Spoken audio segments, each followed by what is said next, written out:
New year, new pleasure. Start 2025 with Starship's Customer Appreciation Days every day in January. Visit Starship locations on Old National Road in Atlanta, Terra Boulevard in Jonesboro, and Highway 34 in Noonan. And indulge in an extra 20% off when you whisper the secret keyword pleasure at checkout. Awaken your passions and spice up the new year with 20% off in-store every day in January. Just say the secret word pleasure. Make 2025 the year of endless pleasure with Starship, your trusted partner in sexual health and wellness. All right, get ready to dive deep, because today we are tackling some seriously heavy philosophical ideas. We're exploring the work of Argentinian philosopher Mario Bunge, specifically his book, Saber, Hacer. That's being, knowing, doing in English, published back in 2002. That's right, and just to be clear, we're working with the English translation of selected excerpts here. Of course. So this deep dive is going to be all about Bunge's systematic approach to, well, how to think about the world, like what exists, how we know things, and even the values that guide our actions. It's a big undertaking, a grand philosophical journey, you might say. We're calling it Bunge's Big Three. Catchy, right. Okay, so first up is ontology. The study of what exists. Bunge is a big proponent of what he calls scientific ontology. Basically, he's saying that our philosophical views need to align with what modern science tells us. Yeah, it's like he's saying philosophy can't exist in a vacuum. Right, it has to engage with the real world. So you might think philosophy is all about abstract ideas, but Bunge says, hold on.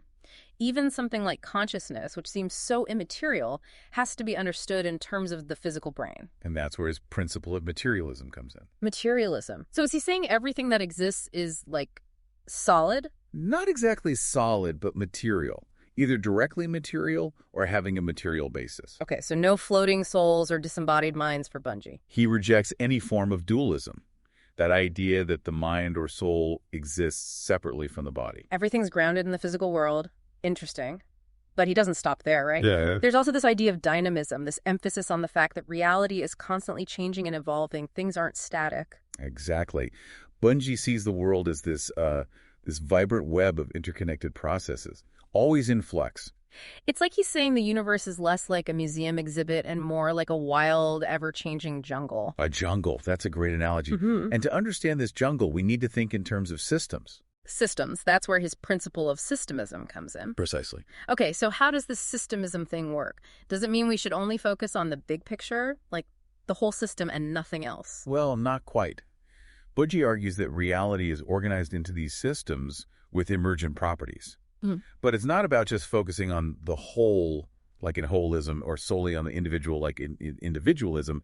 It's about how those individuals and the systems, how they interact, how they influence each other. So it's like trying to understand a football game. You can't just watch the quarterback or only look at the formations, right? You need both perspectives to really grasp what's going on. Exactly. To illustrate this, Bunge actually used the example of scientific innovation. He says that to really understand how science progresses, you need this systemist approach. Mm-hmm. You have to consider the individual researcher, sure, but also the social structures of the scientific community. So it's not just about lone geniuses having those eureka moments. It's about how those geniuses are, they're shaped by the networks they're part of. That's it.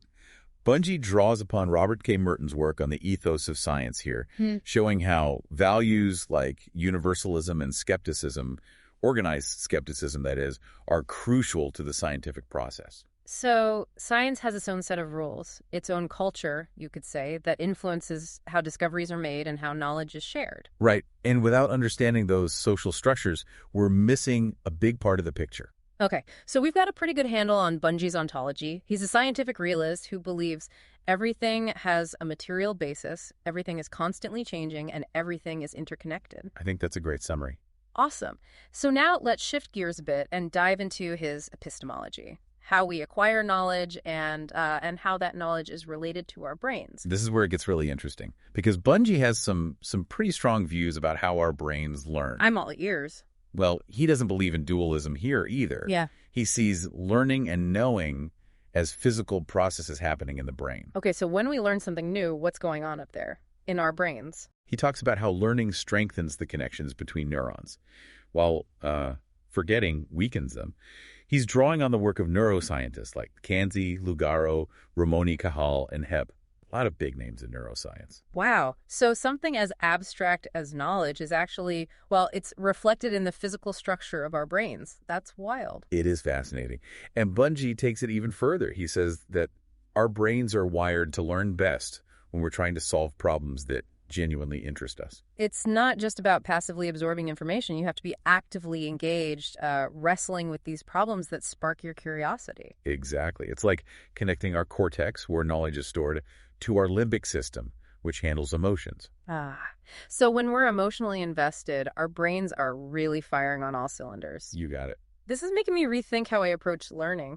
So is Bunge suggesting we, throw out traditional education? He's definitely pushing us to rethink how we learn.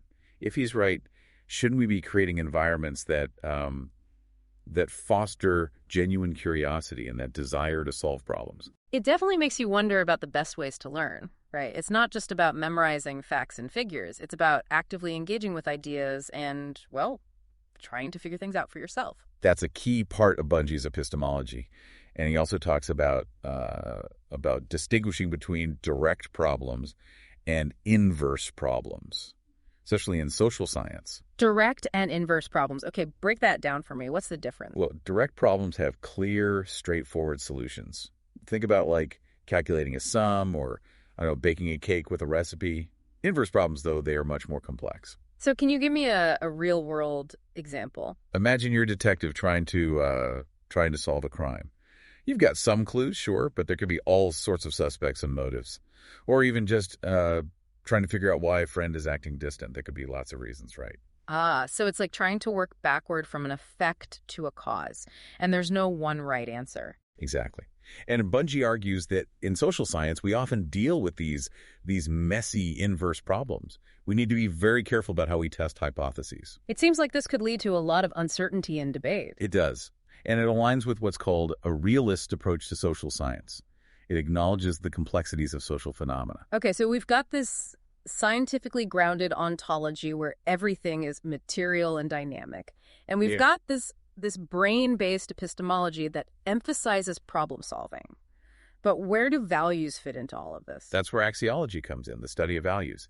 And Bunge has some pretty interesting ideas about how values evolve and how they influence our actions. Okay, I am ready to explore the world of values. Let's see what Bunge has to say about ethics and morality. Okay, so we've dug into Bunge's ideas about what exists and how we know things. Now onto the world of values. Axiology, what does he have to say about ethics and morality? This is where Bunge really gets into, I'd say, the human element of philosophy. He says that moral norms, unlike laws of physics, aren't fixed. They're social inventions. They evolve. They change over time. So there isn't one universal set of morals handed down from somewhere. Right. Bunge separates what he calls universal moral norms, things like equity and reciprocity, from what he calls particular norms. Okay, so universal norms versus particular ones, what's the difference? Universal norms, he says, those hold true across different societies and time periods.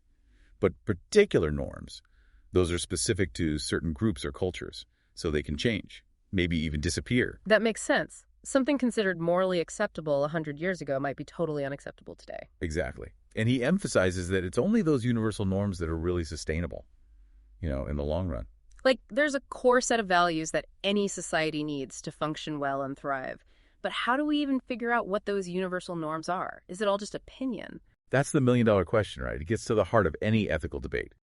Bunge advocates for what he calls agatonist ethics. Agatonist ethics. Yeah, it tries to find a balance between duties and rights, recognizing both altruism and self-interest. So it's not about being a saint or a total jerk. It's about finding that middle ground between what's good for you and what's good for everyone else.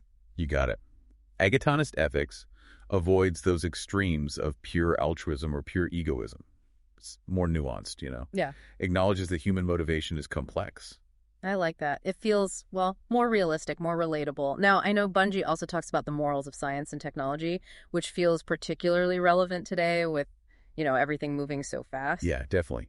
He gets into how the values kind of embedded in science and technology, how they can sometimes clash, leads to all sorts of ethical dilemmas. So break it down for me. How are the morals of science and technology different? Well, Bunge sees science as being driven by the pursuit of truth, with an internal ethical code, emphasizing universalism, sharing knowledge, and skepticism, Organized skepticism, I should say. Hold on, doesn't he mention that Merton guy again here? Merton's work on the scientific ethos. You got it.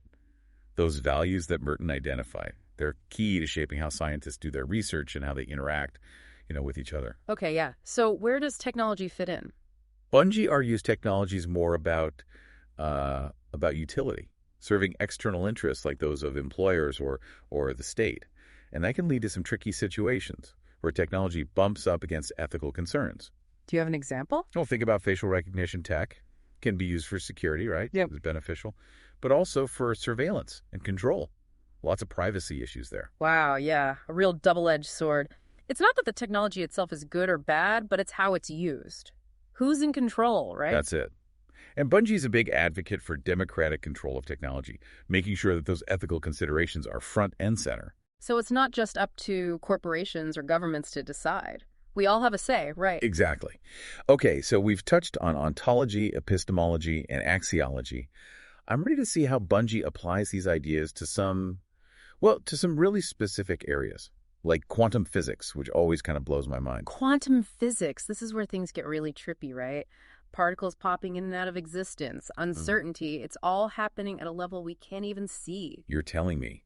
And it challenges a lot of our classical intuitions about how things work. Bunge points out how the history of quantum physics has shaped how we interpret it, especially the influence of positivism. Positivism? Remind me what that is again. Positivism is this philosophy that says real knowledge is based on sensory experience. We can only be certain about what we can directly observe. So if I can't see it or touch it, I can't really know it. Kind of like that. Yeah, sort of. But that might work for everyday things. It gets a lot more complicated with, the subatomic world. Right, because you can't directly observe things like electrons or photons. Exactly. And Bunge argues that a strict positivist view would basically make us deny the reality of those things, just because we can't directly sense them. It would be like saying the wind doesn't exist just because we can't, hold it in our hands. Huh. And we know the wind is real, right? We see its effects. Same goes for quantum stuff. We can't see electrons, but we see what they do.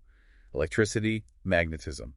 Bunge argues for a realist view here, saying those entities and processes described by quantum physics, they are real, even if we can't observe them directly.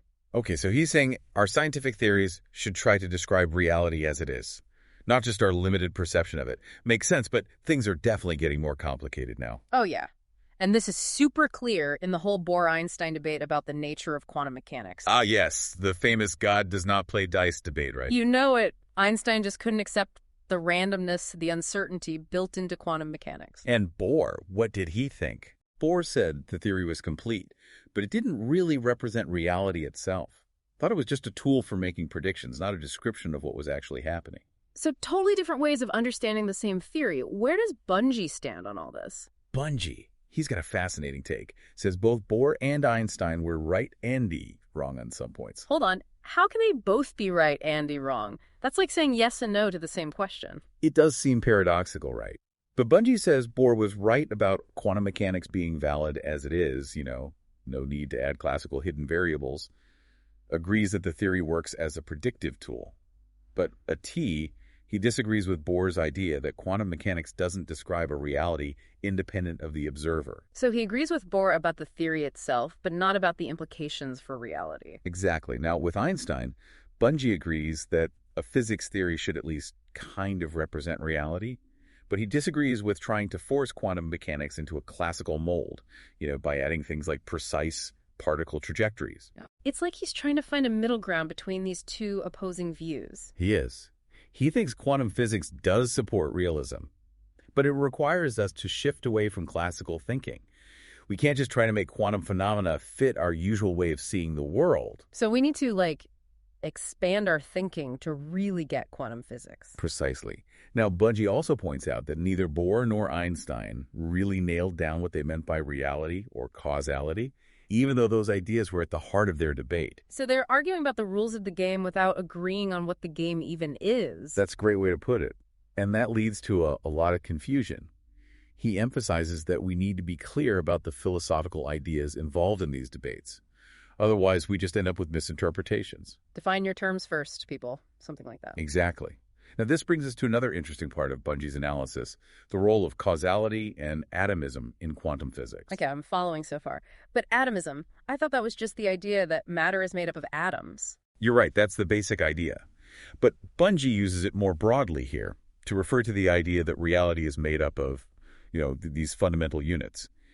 And he's looking at how this plays out in quantum physics. Okay, so how does atomism connect to causality in the quantum world? Because things get pretty weird down there, right? They do. Bunge starts by looking at how causality and chance work differently in classical physics versus quantum physics. So, in classical physics, you can generally predict how things will behave. It's deterministic. Right. It's like those physics problems in school. If you know the speed and direction of a ball, you can figure out where it will land. Exactly. But quantum physics throws all those neat calculations out the window. Bunge points out that in classical physics, randomness usually comes up when you're dealing with lots of objects or events. Right? Can you give me an example? Sure. Think about the molecules in a gas. Each one's moving around, bumping into others, seemingly randomly. But we can describe the overall behavior of the gas statistically, even though we can't predict what any single molecule will do. So it's like the statistical randomness that comes from all those interactions. Right. But in quantum physics, chance is thought to operate at a much more fundamental level. It's not just a statistical thing. It's like woven into reality itself. Okay, so there's a built-in randomness to quantum particles. Wow. It is mind-blowing. And Bunge says that even if we knew absolutely everything about a quantum system, we still couldn't predict its future with total certainty. So it's not that we don't have enough information, it's that there's a limit to how much we can know. Exactly. Heisenberg's uncertainty principle. Right. We can't know both the position and the momentum of a particle perfectly. And Bunge says this reflects something fundamental about nature, this indeterminacy at the quantum level. So it's not our technology holding us back, it's reality itself. Precisely. Now, this randomness, makes some people question whether causality even exists in the quantum world. If things are random, how can you talk about cause and effect? That's a good point. It seems like quantum physics is really shaking up our understanding of how the world works. It is. But Bunge says quantum physics isn't totally without causality. He sees it as a combination of causality A and D chance. So both. It's not one or the other. Right. He points out that certain things in quantum systems DO follow causal laws, like the total energy of a closed quantum system. That stays constant over time. That's causality. Okay, so there's unpredictability at the level of the individual particle, but there are still some rules governing how things behave overall. Exactly. Bunge's point is that causality does have a role in quantum physics, but it works differently than in classical physics. It's probabilistic. We can only talk about the likelihood of certain outcomes. So we have to update our idea of causality to include this probabilistic aspect. Exactly. And that leads us to one of the biggest debates in quantum physics, how to interpret the theory itself. What does it tell us about reality? Oh, I'm all ears. This is where things get really mind-bending. So Bunge looks at the orthodox interpretation, the Copenhagen interpretation. It's been the dominant view for a long time. He talks about its key features, like the probabilistic view of the wave function, the role of the observer. Okay, quick refresher on the wave function. What is that again? The wave function. It's a mathematical description of a quantum system's state. We don't interpret it directly as a physical thing, but we can use it to calculate the odds of different outcomes when we make a measurement. So it helps us predict how quantum systems will behave. Right. Now, the Copenhagen interpretation says that a quantum system doesn't have definite properties until you measure it. It's like the act of observing forces the system to pick a state from a bunch of possibilities. It's like saying that looking at something actually changes what it is. That's crazy. Yeah. But Bunge's pretty critical of this observer-dependent view of reality. Says it's a form of anthropocentrism, putting us humans at the center of everything and giving our observations too much power. Like saying the moon only exists when someone is looking at it. Exactly. Bunge argues that this interpretation clashes with scientific realism. The idea that the world exists whether we're looking at it or not. So he pushes back against this idea that we're creating reality with our observations. Right. He believes quantum systems have objective properties, whether we're watching or not. But he gets that measuring them is tricky because, well, the act of measuring often messes with the system you're trying to measure. It's like trying to take the temperature of a room, but your thermometer is so hot it changes the temperature you're trying to measure. I like that. Okay, so Bunge also revisits that Bohr-Einstein debate. Remember, it was all about these different interpretations of quantum mechanics. And like we said before, Bunge thinks both guys had good points.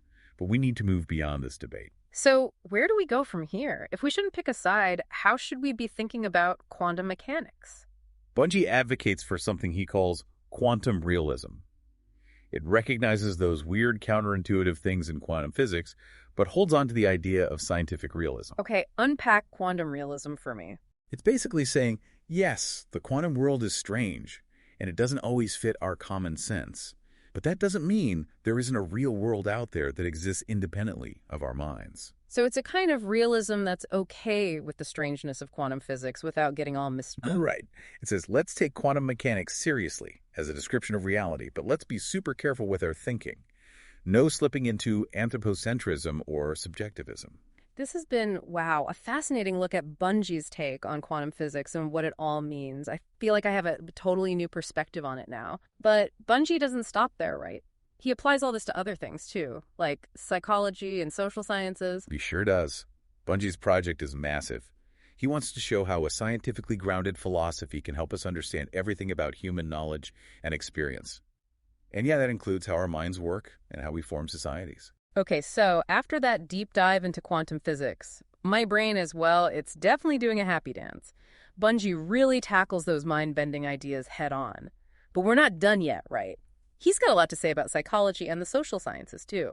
Absolutely. And he applies that same rigorous and scientifically grounded approach to understanding those fields. Big, complex issues. So let's start with psychology. I know Bunge has, well, some criticisms of how philosophy has historically influenced psychology, especially when it comes to the mind-body problem. You're right. He's not a fan of dualism, that idea we talked about earlier, mind and body being separate. Bunge thinks that separation has actually held back a truly scientific understanding of the mind.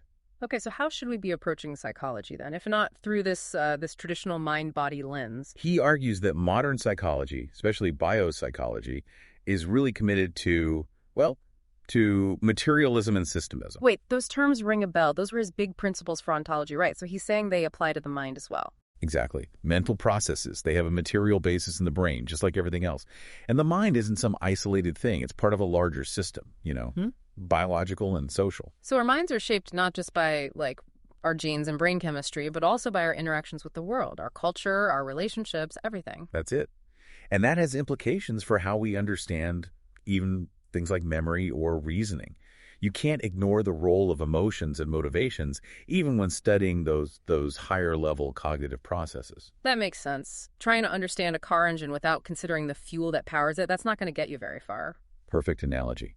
And Bunge's things like neuroscience and brain imaging techniques as crucial tools for studying the mind. He's really excited about the potential for objectively studying subjective experiences, something we thought was impossible before. It's like we're finally opening up the black box of the mind and seeing how it all works. But doesn't that also raise some ethical questions? What if we get to the point where we can, read people's thoughts? What happens to privacy then? You're hitting on a really important point. Mm-hmm.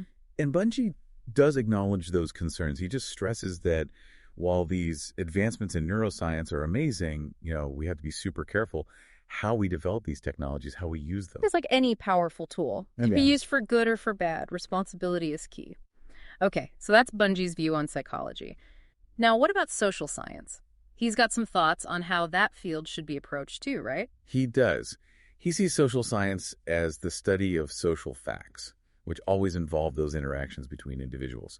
And he separates what he calls basic social sciences, like sociology or economics, from social technologies like law or education. Well, so basic social sciences are about understanding how things work, and social technologies are about, like, using that knowledge to shape society. It's like we were talking about with technology before, right? That's it. And Bunge says those social technologies, they are inherently value-laden. Unlike basic social sciences, which strive for objectivity, social technologies are all about achieving certain outcomes. And those outcomes are often they're often debated, contested. Makes sense. Trying to change society, that definitely involves values and goals. It's not just about observing things as they are. So what kind of social problems is he applying all this to? He tackles some big ones. The relationship between productivity and health. The origins of social inequality. the effects of foreign investment on national development. And he argues that a systems approach is crucial here.